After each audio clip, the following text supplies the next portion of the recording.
മധ്യ ആഫ്രിക്കൻ രാജ്യമായ കോങ്കോയിൽ നിന്നുള്ള അതിദാരുണമായ ദുഃഖകരമായ ഒരു വാർത്തയുമായാണ് ഞാൻ നിങ്ങളുടെ മുൻപിലെത്തുന്നത്. 70 ക്രൈസ്തവ വിശ്വാസികൾ മുസ്ലിം തീവ്രവാദികളാൽ കഴുത്തറുത്ത് കൊല്ലപ്പെട്ട വാർത്തയാണത്.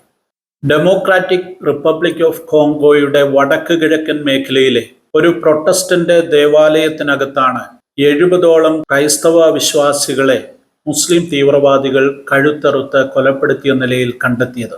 ഇസ്ലാമിക് സ്റ്റേറ്റുമായി ബന്ധമുള്ള അലൈഡ് ഡെമോക്രാറ്റിക് ഫോഴ്സ് ADF എന്ന് പറയുന്ന തീവ്രവാദി സംഘമാണ് ഇതിന്റെ പിന്നിലെന്ന് വാർത്താ മാധ്യമങ്ങൾ റിപ്പോർട്ട് ചെയ്യുന്നു.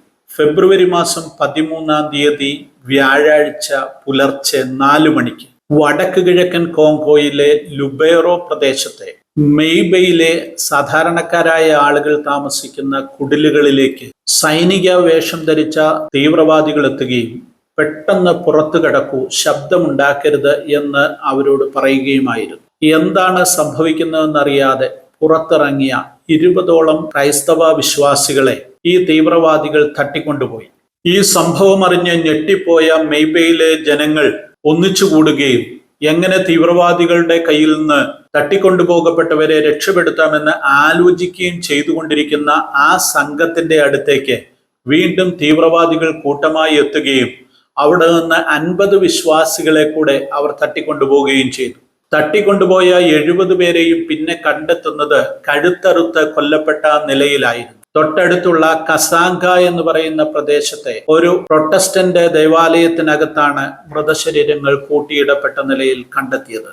ക്രൈസ്തവ വിശ്വാസികൾ അതിക്രൂരമായ പീഡനങ്ങൾക്ക് വിധേയമാകുന്ന ഈ പ്രദേശത്തെ കഴിഞ്ഞ 1 മാസത്തിനകം 200ഓളം പേരാണ് ക്രൂരമായി കൊല്ലപ്പെട്ടത്.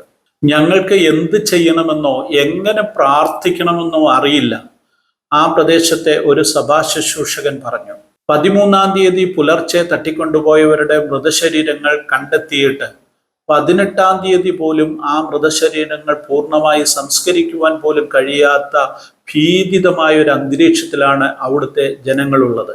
ഈ വാർത്തയ്ക്ക് അന്തർദേശീയ തലത്തിൽ വലിയ പ്രാധാന്യമൊന്നും ലഭിക്കുന്നില്ല എന്നുള്ളതാണ് ഏറ്റവും നിരാശാജനകമായ കാര്യം. 18 മാത്രമാണ് ഈ കൂട്ടക്കൊല സംബന്ധിച്ചിട്ടുള്ള ആദ്യ വാർത്തകൾ പുറം ലോകം അറിയുന്നത് തന്നെ.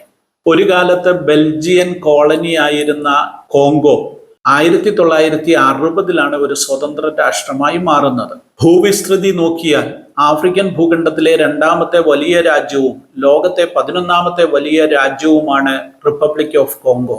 ഏകദേശം 111 ദശലക്ഷം ജനങ്ങളുള്ള ഈ രാജ്യം സമാനതകളില്ലാത്ത യുദ്ധഭീകരതയിലൂടെ കടന്നുപോയ ഒരു രാജ്യം കൂടിയാണ്. 2ാം ലോക മഹായുദ്ധത്തിന് ശേഷം ഏറ്റവും അധികം ആളുകൾ യുദ്ധത്തിൽ കൊല്ലപ്പെടുന്നത് കോങ്കോയിലാണ്. ഏകദേശം 5 മില്യൺ ആളുകളാണ് അവിടെ യുദ്ധത്തിലൂടെ കൊല്ലപ്പെട്ടിട്ടുള്ളത്.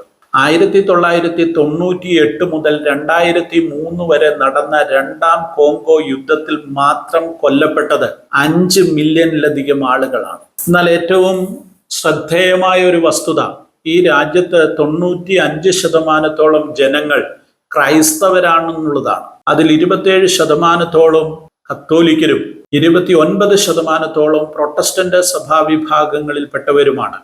ഇതൊന്നുമില്ലാത്ത ക്രൈസ്തവ വിഭാഗങ്ങളിൽ വിശ്വസിക്കുന്നവരാണ് മറ്റുള്ളവർ. 1% അല്പം കൂടുതൽ മാത്രമാണ് മുസ്ലിം ജനസംഖ്യ. ഇവർ രാജ്യത്തിന്റെ വടക്ക് കിഴക്കൻ മേഖല കേന്ദ്രീകരിച്ച് തീവ്രവാദ പ്രവർത്തനങ്ങൾ നടത്തിക്കൊണ്ടിരിക്കുന്നു. അയൽ രാജ്യമായ റുവാണ്ടയിൽ പ്രവർത്തിക്കുന്ന M23 എന്ന് പറയുന്ന മുസ്ലിം തീവ്രവാദ സംഘടനയുടെ പിന്തുണയോടുകൂടിയാണ് ADF എന്ന പേരിൽ അറിയപ്പെടുന്ന ഈ പ്രദേശത്തെ തീവ്രവാദികൾ പ്രവർത്തിച്ചു കൊണ്ടിരിക്കുന്നത്. ഇവയെല്ലാം ഐസിസ് എന്ന് പറയുന്ന ഇസ്ലാമിക് സ്റ്റേറ്റ് എന്ന് പറയുന്ന തീവ്രവാദ പ്രസ്ഥാനത്തിന്റെ ആശയങ്ങളിൽ വിശ്വസിക്കുകയും അതിനോട് ചേർന്ന് നിൽക്കുകയും ചെയ്യുന്ന പ്രാദേശിക സംഘടനകളാണ്.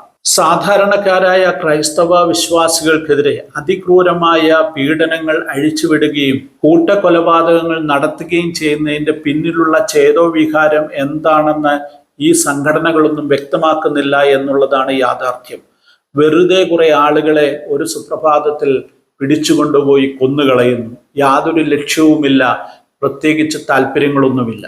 2024 മാത്രം 355 പേരാണ് ഈ പ്രദേശങ്ങളിൽ മുസ്ലിം തീവ്രവാദികളാൽ കൊല്ലപ്പെട്ടത്.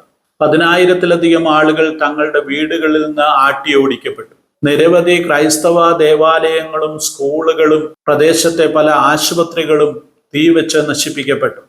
ആ പ്രദേശം ഇപ്പോൾ ജനവാസ യോഗ്യമല്ലാത്ത ഒരു മേഖലയായി മാറ്റപ്പെട്ടിരിക്കുന്നു എന്നുള്ളതാണ് യാഥാർത്ഥ്യം. അതിക്രൂരമായ കൂട്ടക്കൊലപാതകങ്ങൾ നടന്നിട്ടും നിരന്തരമായ പ്രതിസന്ധികൾ ഉണ്ടായിട്ടും ഈ പ്രദേശത്തെക്കുറിച്ച് അന്തർദേശീയ സമൂഹം പ്രത്യേകിച്ചൊന്നും പറയുന്നില്ല എന്നുള്ളതാണ് ഏറ്റവും ദുഃഖകരമായ കാര്യം. ആഫ്രിക്കൻ രാജ്യങ്ങളിൽ നടക്കുന്ന സമാനതകളില്ലാത്ത ക്രൂരതകൾ, പ്രത്യേകിച്ച് മുസ്ലിം തീവ്രവാദ സംഘങ്ങളിലൂടെ ഉണ്ടാകുന്ന ഈ ക്രൂരമായ ഇടപെടലുകളെ കുറിച്ച് അന്തർദേശീയ സമൂഹം അടിയന്തരമായി ഇടപെടുകയും ആ ദേശത്ത് വസിക്കുന്ന സാധാരണക്കാരായ ജനങ്ങൾക്ക് സ്വസ്ഥമായ ജീവിതം നയിക്കുവാനുള്ള സാഹചര്യങ്ങൾ ഉണ്ടാക്കി കൊടുക്കുകയും ചെയ്യേണ്ടത് ഏറ്റവും വലിയ മാനുഷികമായ പരിഗണന ആ ദേശത്തോട് നൽകേണ്ടത് അനിവാര്യമാണ്. ലോക ശ്രദ്ധ അതിലേക്ക് തിരിയേണ്ടിയിരിക്കുന്നു. എന്തായാലും ഒരു കാര്യം ഓർക്കുക, കോങ്കോയിലെ ജനങ്ങളെ, പ്രത്യേകിച്ച് കോങ്കോയുടെ വടക്ക് കിഴക്കൻ പ്രദേശങ്ങളിൽ പാർക്കേണ്ടി വരുന്ന സാധാരണക്കാരായ ക്രൈസ്തവ വിശ്വാസികളെ പ്രാർത്ഥനയിൽ ഓർക്കുക.